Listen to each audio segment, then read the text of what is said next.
All right, thanks everybody for joining us today. My name is Nicole Miller. I'm the editor of the Summit Daily News. And today we're going to talk about the Longevity Project. It's our third year doing the project, and what it is it's a public health reporting project that talks about how to live a longer, happier, healthier life in our high elevation mountain communities. This year's project focused on advancements in medicine. And so we wrote about everything from orthopedics to Alzheimer's. And then we also kind of took a look at access to care, which has really expanded in the Colorado Rocky Mountains over the past 10 years or so, and continues to expand even right here in Summit County and in Frisco. And then we wrap things up talking about holistic medicine and the growing interest in that type of care. When we get off the panel today, everybody can check that project out at summitdaily.com/longevity. And that project really wouldn't be possible without the help of our sponsors. So in particular, I want to thank St. Anthony Summit Medical Center for sponsoring the project. And then our other sponsors are Timberline Adult Day Program, Panorama Orthopedics and Spine Center, Alpine Bank, BVG Gives, and Rotary Club of Summit County. So thanks to all of our sponsors for helping make this happen. So I'm going to kick things off this morning by introducing St. Anthony Summit Medical Center Hospital CEO Lee Boyles, who's going to talk a little bit about the advancements in medicine that we've seen right here in Summit County. Awesome. Thank you, Nicole, and thanks for having me on today. I would just start with a couple real easy ones for us that are great additions to our team, and like you said, just access to care. But adding Dr. David Biggs, who is now a medical oncologist who is employed by us and living here in Summit County, was a big addition for our team, especially, when you think of people traveling up and down the hill or over to Vail, to have a full-time medical oncologist living in Summit so patients have access to him every single week was a real game changer for us. We have a beautiful infusion center. BGB, one of our sponsors, donated significantly to that, and now to have an oncologist in there almost every single day was a great addition for us. In addition to that, really working on integrated behavioral health in all of our high country healthcare clinics. So our physicians then have a dedicated person supporting their team for those patients who do need mental or behavioral health services, as well as those integrated behavioral health specialists being able to help those patients navigate all of the other resources available within Summit County. So we're blessed to have a lot of resources in the county, but sometimes it's just helping those patients navigate that the best way possible. So that's been really great for us as well too. Some of the really cool actual medical advancements, I would say, are more in our trauma world, which have been just awesome. So last year we introduced Reboa, which is a arterial catheter for those significant trauma patients that we see. So it's a catheter that's inserted in through the groin up into the aorta. It's a balloon that's inflated then to really help stabilize those patients. So as you guys all know, we see a ton of trauma in our ER, and a lot of times our main job is, in our physician and our ER team's main job is stabilizing those patients, getting them on the helicopter, which Dave knows all about, and getting them down to St. Anthony Hospital as fast as possible. And that's a life-saving procedure there. So really incredible. Our ER team has become experts at that and really helps not only save lives, but really save those patients sometimes some really intensive surgeries if we can stop that bleeding, stabilize them. 26 minutes to St. Anthony Hospital, and they're in great hands. So that's been a really great addition. Also Rotem, which sounds pretty simple, but this is just a blood test. So again, for those incredible trauma patients that do come to the ER, it's a blood test that then tells us exactly how well that patient is going to clot or not clot. And then we can then decide, our physicians can then decide what blood products to push just by continually monitoring with this blood test. So whether they need platelets or plasma or red blood cells, things like that. So again, all real advancements that are lifesavers for us. Another big one in our world of trauma too is we see a ton of rib fractures, and Dr. Jody Taylor, who is just a phenomenal trauma surgeon, has introduced cryotherapy into treating of rib fractures. So when we have patients who have, and it happens a lot, we see a lot of rib fractures, and seeing the rib plating and what goes into stabilizing ribs for these patients. It is an extremely painful type of not only injury, but procedure to stabilize those folks. So Jody has introduced cryotherapy where she can take and literally freeze the nerves, which lasts anywhere from 3 to 6 months on the side of a person's chest wall or in that area where those ribs are broken. So that surgery takes place and these patients are virtually pain-free, and we don't have to push strong narcotics or opioids to stabilize and control these patients' pain. So within a day or two of surgery, these patients with, sometimes 13, 14 rib fractures are on Tylenol afterwards. So it's an incredible advancement for us, for our population, which we see. And then our last one, and you touched on it with one of our sponsors, just our partnership with Panorama Orthopedics, being able to treat patients, providing, aligned with our mission, really, charity care and doing cases for locals that they would not be able to normally have up in Summit. So Dr. Black has done a great job with some real, life-changing grafts and implants that he's been able to do with our locals, especially for our younger population that are real game changers where they might not be able to afford that. Typically, that part of our mission is providing that charity care, and it's great when you get to do those type of cases and to be able to provide those free of charge to some of the Summit residents. That one's been just great. So lots of really cool things. I think all of those trauma advancements are really putting us in a good position for the upcoming season, however the upcoming season shakes out, but I think we're in good shape. So thanks, Nicole. Of course, thanks, Lee. And we do write about a few of those things in our series. And the other thing I was going to mention, we talk about in our series quite a bit, is that it used to, if you needed any type of advanced level care, you're driving to Denver, and it's not necessarily the case anymore now that care is a lot closer to home. Perfect. All right, we're going to dive into our other panelists today, which were all nominated by our community members as overcomers. So perhaps they experienced some type of tragedy or injury that they had to overcome, and then they're here with us today to share about what they're doing now. So I'll go ahead and introduce everybody, and then I'll invite them to share their stories. But with us today, we have Dave Rapture, a former Flight for Life nurse who survived a helicopter crash, and now he works with his wife, Amanda, who's with us as well, to advocate for stricter flight safety standards. We also have Doris Spencer. She's a Summit County resident who was paralyzed from the waist down, and she's since recovered to hike all of Colorado's 14ers, in addition to many other mountains. And we have Joe Pleven today. He's a Silverthorne resident and an amputee who's been named to the U.S. Paralympic team. So I can't wait to hear all of your stories. We're going to get started today with Dave and Amanda. And I know a lot of Summit County residents probably know at least part of Dave's story, but if you guys can kick it off for us and tell us a little bit about not only what happened in your recovery, but the work that you're doing now. Well, on July 3rd, 2015, we unfortunately suffered a tragic crash in the parking lot of the Summit Medical Center. And Patrick Mahaney, the pilot, lost his life, and my partner Matt Bowe suffered permanent lifelong injuries from that. And myself, I was burned in the post-crash fire, 90% of my body surface area. And I was transferred down to University of Colorado to the burn center, and I spent 397 days in the hospital recovering from that. And then went on. There's a lot of side stories, but we went on and faced dialysis at home for a year, and until our angel Matt Martinez came up and was a living donor for a kidney, and really that's what enabled our recovery. And it's just been we finally got home. When was it?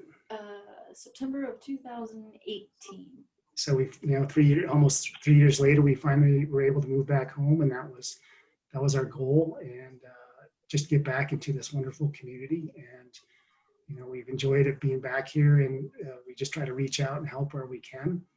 And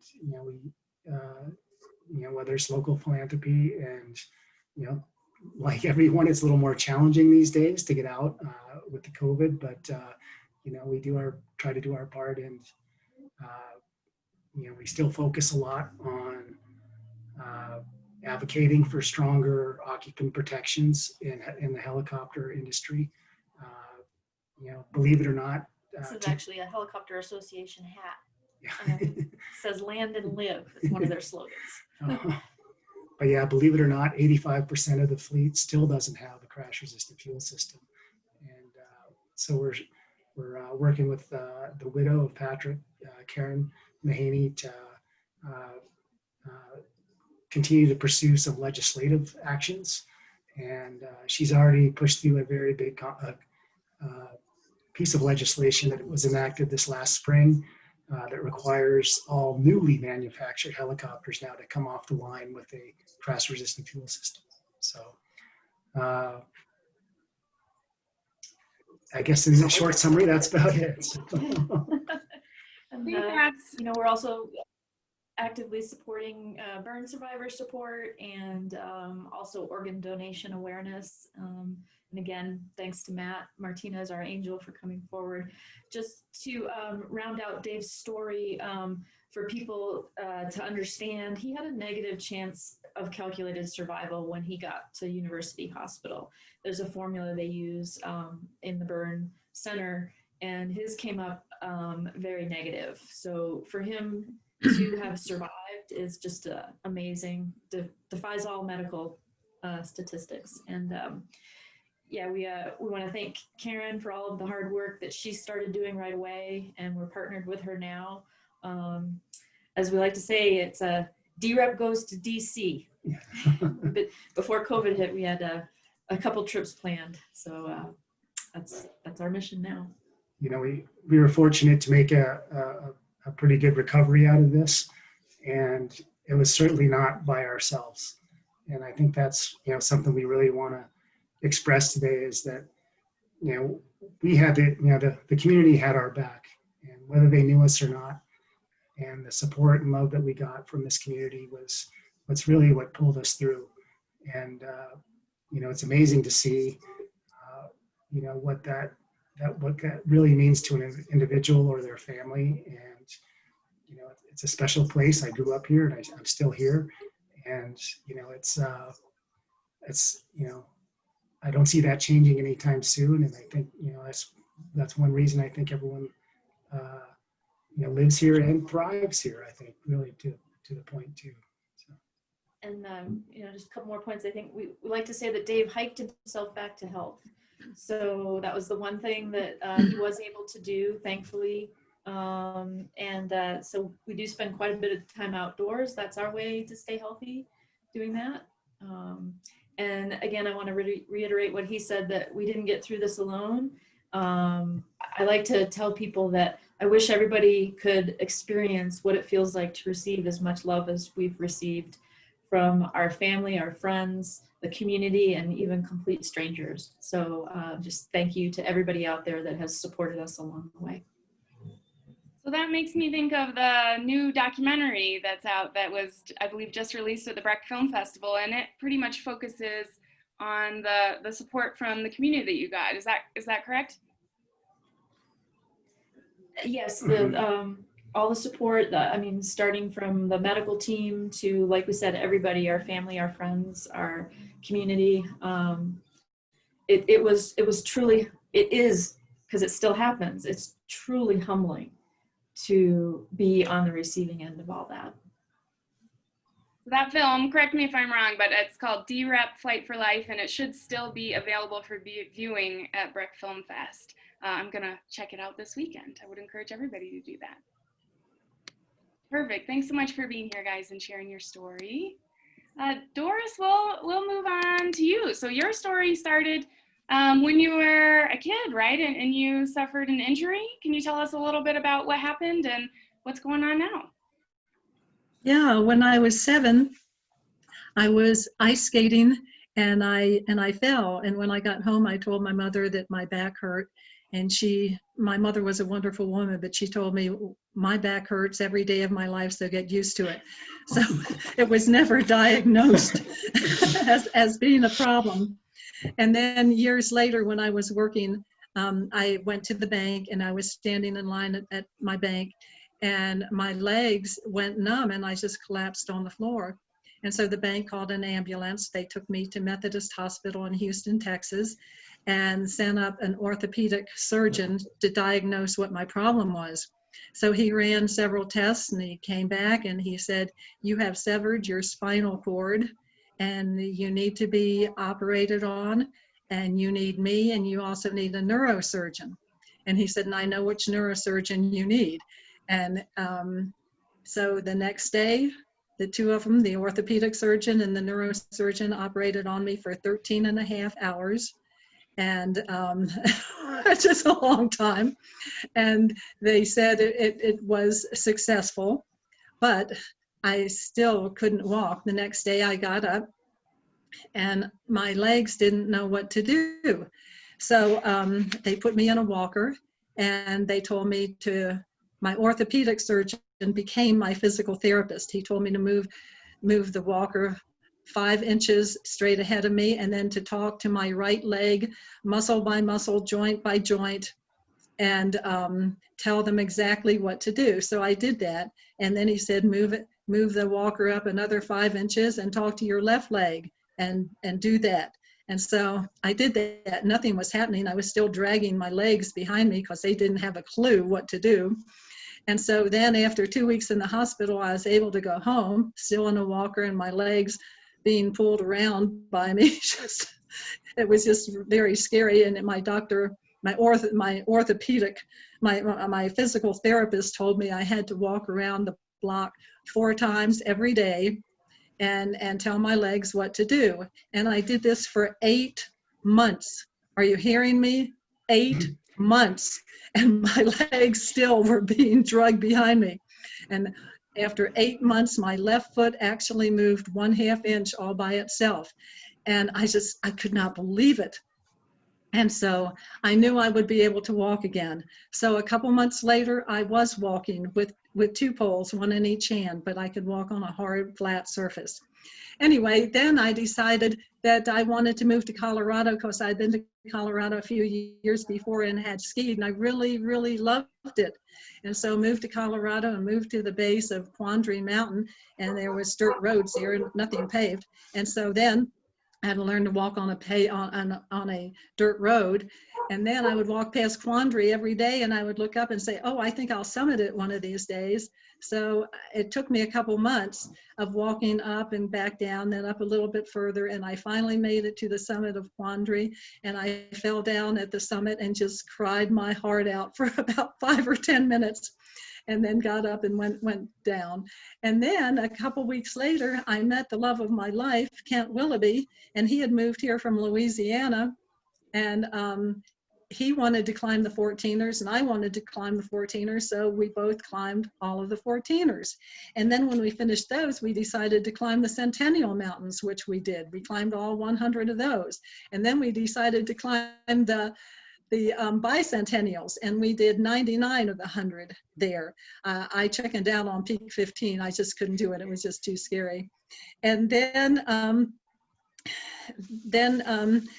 we went to climb the highest points of every state in the United States. And we were successful in that except for one, and that was in Alaska. The weather wasn't right, and you just can't climb a big mountain like that unless the weather is right. So then we started to do a little bit of traveling, and we climbed the high points in several countries. And then we also, to stay in shape, we took up skinning in the snow in the winter to stay in shape. And so that was fun. Last year we did 137 consecutive skinning days, which is unbelievable to me. And I want to thank Dr. Matsu, and I thank Dr. Matsu and Dr. Yellen and God every day of my life. I am so grateful for them allowing me to be able to do what I do after what I've been through. So every day is a blessing for me. Thanks so much, Thank Doris. Your story makes me think too about the inspiration for the Longevity Project 3 years ago. There was a report that came out that said people in Summit County have one of the longest life expectancies of anywhere in the world. And that was really interesting. And so we started looking into that. And one of the reasons we found out is just because of this incredible environment we live in, it encourages people to be active. And that was one of the reasons. So your story makes me think of that too. Perfect. All right, Joe, we will move on to you. Joe has a really inspirational story as well. You call yourself an elective amputee. Tell me about that. Yeah. Well, thanks for having me. So my story's a kid. I was super active, played a ton of sports, and I was a big snow mind. And then coming out of high school, I was diagnosed with a really rare joint disease in my left ankle called pigmented villonodular synovitis, which is a huge mouthful. And so I just call it PVNS. Creates thousands of these tiny little tumors, and they eat away at the cartilage in your joint. And so a couple years later, we finally got rid of the tumors through radiation therapy, but I was left with severe arthritis because I didn't have any cartilage. So I had bone on bone in my left ankle. And I was slowly losing the ability to play all these sports like rugby, wakeboarding, but the one sport I could always still hold on to was snowboarding. And then eventually I lost the ability to snowboard. And I was like 22 years old, walking with a cane, could barely move around. And the doctors were like, well, we could fuse your ankle, which, screw all the bones together until it becomes one big bone and then there's no rubbing. But I would never run again. I would never play sports again. And I said, well, in that case, might as well just cut it off and give me an awesome robot leg that I can play sports on. And so, that was the decision we went with. And it was neat having elective amputation. Well, I say neat. It was also very nerve-wracking knowing it was coming. But my wife and I did a bucket list for my left foot. And so we went skydiving, we went scuba diving, paintballing. We did all sorts of stuff with my left foot before it got cut off. And then I actually went and I got a tattoo because I knew if I was getting my foot cut off, I was going to get the only permanent, non-permanent tattoo I could. If it's getting cut off anyways, you might as well get a tattoo on it. And I got one of those, remember from school, the scissors with the dyed lines that say, please cut here? I got one of those around my ankle. And so that was a fun surprise when I went in for my surgery. They pulled up the blanket. They're like, what is this? It's like, I want to make sure you knew which one. And so, the surgery went well. Afterwards, though, I was having major issues with phantom pain, which is a very real thing. And I was developing neuromas on the major nerves in my leg that had been severed during the amputation. And I was on a ton of pain meds and going through a bunch of treatments to try to get rid of it until finally I was put into an experimental clinical trial surgery called targeted motor re-innervation. And what that does is, you have motor nerves that control your muscles from your brain, and then you have sensory nerves, which if you touch something, it tells your brain you're touching something. The sensory nerves are what's causing all the phantom pain.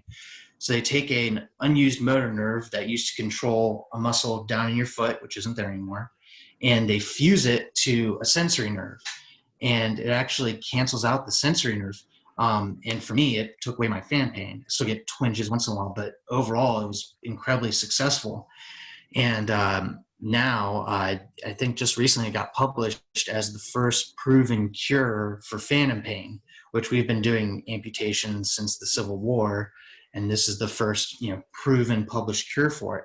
And we're really working now, I'm one of the advocates for it, TMR, the surgery, to have it be the go-to procedure when someone gets an amputation. So instead of having to go back and do it, you just do it right off the bat to help with phantom pain. And so once the phantom pain was gone, I was back in snowboarding on a prosthetic. I was loving it. And I was seeing these, it's always my dream to represent the U.S. on an international stage. And I saw the Paralympic snowboard team, and I came out to Copper Mountain for USASA Nationals for the adaptive border cross race. And at the time I was like, I'm back on my leg. I'm pretty good at snowboarding. Yeah, I'm going to do well. I got my butt kicked. I got like 10th place or something. I was like, oh my gosh, these guys can ride. But it was inspiring to know that I was like, I can get there. You know, if these guys are riding on a prosthetic at that level, I can do it too. And 2 seasons later, I moved out to Summit County, and I trained and worked my butt off. And 2 seasons later, I was named to the U.S. para snowboard team. And so last season, I was racing around the world with them, and I just got named again this season.